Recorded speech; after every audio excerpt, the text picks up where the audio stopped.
चुम्मा चाहिए। एयर recording studio Delhi का म्यूजिक बाय मोहन यादव।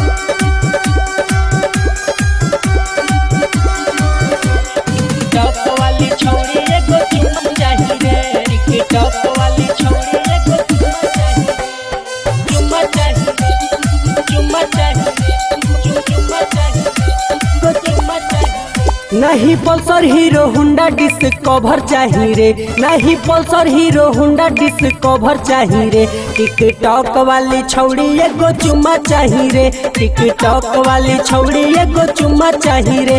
नहीं पल्सर हीरो हुंडा डिस्कवर चाहिए रे, नहीं पल्सर हीरो हुंडा डिस्कवर चाहिए रे।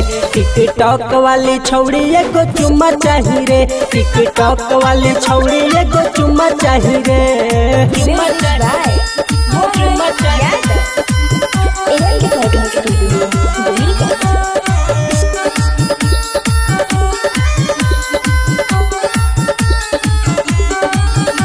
टिकटॉक वाली छौरी एगो चुम्मा चाहिए। टिकटॉक वाली छौरी एगो चुम्मा चाहिए।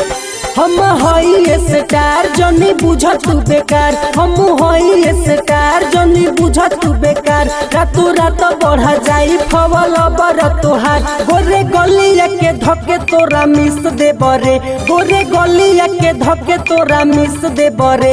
टिकटॉक वाली छौड़ी एगो चुम्मा ले बरे। टिकटॉक वाली छौड़ी एगो चुम्मा ले बरे। नहीं पल्सर हीरो हुंडा डिस्कवर चाहिए रे, नहीं पल्सर हीरो हुंडा डिस्कवर चाहिए रे।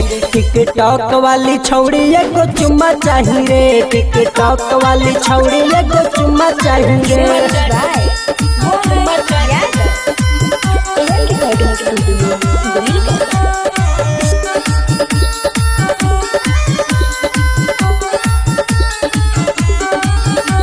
टिकटॉक वाली छौरी एगो चुम्मा चाहिए।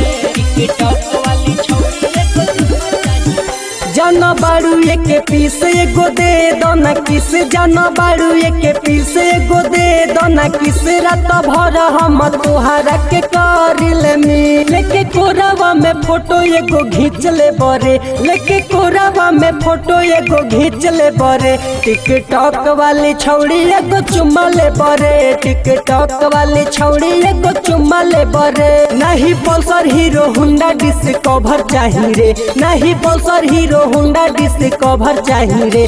टिकटॉक वाली छौड़ी एगो चुम्मा चाहिए रे। टिकटॉक वाली छौड़ी एगो चुम्मा चाहिए रे, चुम्मा चाहिए रे।